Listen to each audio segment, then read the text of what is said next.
नमस्कार, मी डॉक्टर स्नेहांजली। आज बघून घेऊयात इमर्जन्सीचे प्रकार। गंमत वाटेल तुम्हाला हे ऐकून। सगळ्यात पहिली इमर्जन्सी ती म्हणजे टाइम बिंग इमर्जन्सी। म्हणजेच काय?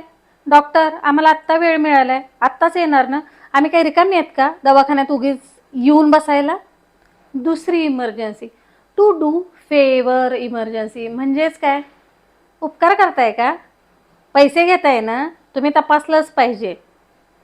तिसरा प्रकार इकॉनॉमिकल इमर्जन्सी। डॉक्टर आओ, सीझरचे पैसे घ्या पण नॉर्मल डिलिव्हरी करा, पाहिजे ओपीडीचे पैसे डबल घ्या पण आमच्या वेळेनुसार आम्हाला ट्रीटमेंट दिली पाहिजे। चौथी इमर्जन्सी पॅनिक इमर्जन्सी। म्हणजेच काय? मॅडम खूप स्ट्रेस आलाय, मला खूप टेन्शन आलंय, ही इमर्जन्सीचे आव धडधड होते, आत्ता भेटाल का? पाचवी इमर्जन्सी ती म्हणजे काय?